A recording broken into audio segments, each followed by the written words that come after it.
Good morning, students. Welcome to Study with प्रेक्षा 5483.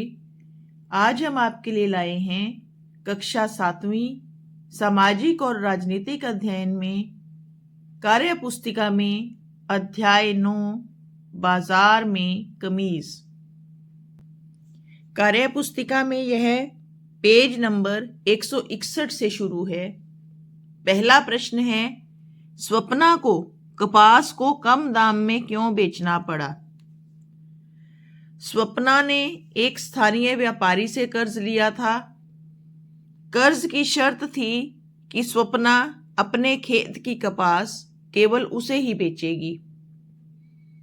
तो सपना इस शर्त से बंधी हुई थी, इसलिए उस व्यापारी ने स्वप्ना की मजबूरी का फायदा उठाया और उससे सस्ते दामों में कपास खरीदी। दूसरा प्रश्न है, दादन व्यवस्था बुनकरों को लाभ भी पहुंचाती है और उनका शोषण भी करती है, कैसे? तो हम सबको पता है कि दादन व्यवस्था के अनुसार कपड़ा बुनने वाले को व्यापारी से ही धागा मिलता है और उसे उस व्यापारी के ऑर्डर के हिसाब से ही कपड़ा बुनना पड़ता है। तो उसका शोषण ये होता है कि उसे तैयार कपड़े का बाजार मूल्य नहीं मिलता। व्यापारी मनमाने दामों पर उससे कपड़ा खरीदता है। लाभ केवल इतना है कि उसे कच्चे माल के लिए दर दर भटकना नहीं पड़ता। सहकारी समितियों से तुम क्या समझते हो? पाठ में बुनकर सहकारी समितियों की बात की गई है। इससे बुनकरों को क्या लाभ होता है? सहकारी संस्थाओं में सभी सदस्यों की राशि से पूंजी बनती है। सभी मेंबर्स थोड़े थोड़े पैसे डालते हैं और फिर वो जो काम करते हैं उसमें होने वाले लाभ हानि में भी सभी का समान भाग होता है। बुनकरों को लाभ इतना है कि उन्हें आवश्यकता अनुसार ऋण मिल जाता है और वे व्यापारियों द्वारा किए जाने वाले शोषण से बच जाते हैं। क्या तुम बुनाई को छोड़ और किसी क्षेत्र में सहकारी समितियों के बारे में जानते हो? हाँ, दूध, जो सबसे बड़ी कंपनी है अमूल, वो एक सहकारी समिति ही है। गन्ना और चीनी उत्पादन, सेब और चाय के बागान, और अभी हाल ही में जो प्राइवेट बसेस चल रही हैं वो भी परिवहन सहकारी समितियों के अंदर ही चल रही हैं। अपने शहर कस्बे में बनने वाली ऐसी वस्तुओं के नाम लिखो जिनका निर्यात अन्य शहरों और कस्बों में किया जाता है। तो हम तो यमुनानगर के निवासी हैं। ये एक बड़ा इंडस्ट्रियल एरिया है। यहाँ बहुत सी चीज़ें बनती हैं जिनका निर्यात देश विदेश में दूर दूर तक किया जाता है। चीनी, एथेनॉल, भारी मशीनरी, बर्तन, सैनिटरी फिटिंग का सामान, मशीनों के कल पुर्जे, प्लाईवुड, बड़ी बड़ी कमानियाँ, ये वो चीज़ें हैं जो हमारे शहर में बनती हैं और देश विदेश में इनका निर्यात किया जाता है। चाय के बागानों में पत्तियां तोड़ने का कार्य केवल महिलाएं ही करती हैं। इसी प्रकार तुम्हारे शहर और कस्बे में ऐसे कौन से उद्योग हैं जिनमें केवल महिलाएं ही कार्य करती हैं? तो गलीचा व दरी बुनाई उद्योग, दवाइयों की पैकिंग, मशरूम फार्म पे पैकिंग का काम और रेडीमेड वस्त्रों की पैकिंग, ऐसे कुछ कार्य हैं हमारे शहर में जहां केवल महिलाएं ही काम करती हैं। विदेशी व्यवसायी माल देने वालों के सामने किस प्रकार की शर्तें रखते हैं?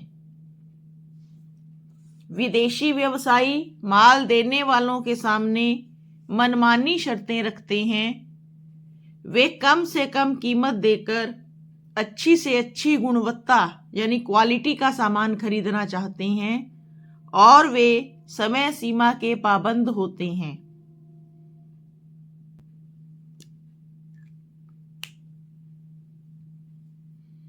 बाजार गरीबों का शोषण करता है। क्या तुम इस कथन से सहमत हो? बाजार गरीबों को ललचाता है। जब वे आकर्षक चीजें देखते हैं तो अपनी सामर्थ्य भूलकर ऋण लेकर भी सामान खरीद लेते हैं। इस प्रकार वे एक दुष्चक्र में फंस जाते हैं। इस प्रकार बाजार गरीबों का शोषण करता है।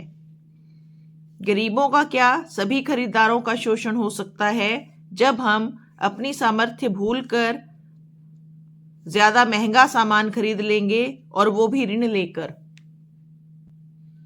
तुम्हारे क्षेत्र की उन दुकानों के नाम लिखो जो सरकार द्वारा संचालित हैं। ये प्रश्न आप स्वयं कीजिए कि हर क्षेत्र में ऐसी दुकानें अलग अलग नामों से हो सकती हैं। हमारे क्षेत्र में ऐसी कोई दुकान नहीं है, केवल सार्वजनिक वितरण डिपो हैं जिन्हें हम राशन डिपो के नाम से भी जानते हैं। पाठ में कपास से शर्ट बनने की प्रक्रिया के बारे में बताया गया है कि सबसे पहले खेत में किसान कपास उगाता है, फिर वो उसे धागा बनाने वाले को बेचता है मंडी में ले जाकर।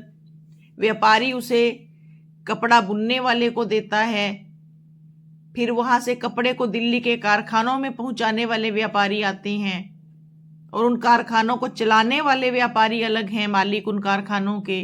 फिर उनमें काम करने वाले लोग जो बुनते हैं, कमीज सिलते हैं, और फिर विदेशी व्यापारी जो उन फैक्ट्रियों से कपड़ा खरीदकर विदेश में बेचते हैं। तुम इन सब में से किसको शोषित मानोगे और क्यों? कपास उगाने वाला किसान व बुनकर ये सबसे अधिक शोषित वर्ग हैं, क्योंकि इनके पास निजी पूंजी नहीं है, पैसा नहीं है। ये ना तो फसल के लिए बीज खाद ले सकते हैं, ना ही ये हथकरघा लगाने के लिए इनके पास अधिक पैसे होते हैं, और ये इतने ज्यादा पढ़े लिखे भी नहीं हैं कि बैंकिंग प्रक्रिया से ऋण ले लें। इसलिए ये साहूकारों और व्यापारियों के चंगुल में आसानी से आ जाते हैं।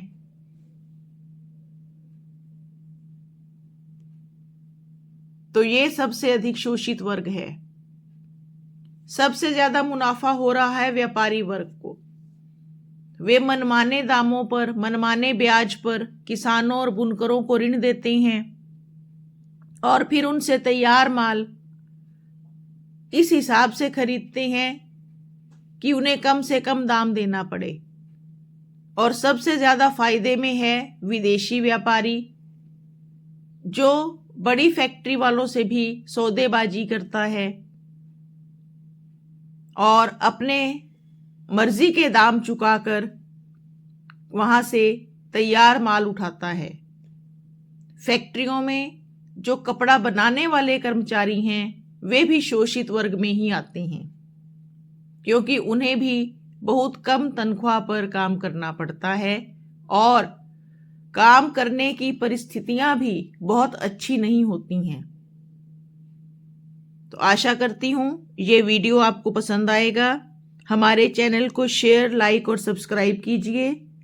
देखते रहिए स्टडी विद प्रेक्षा 5483। धन्यवाद।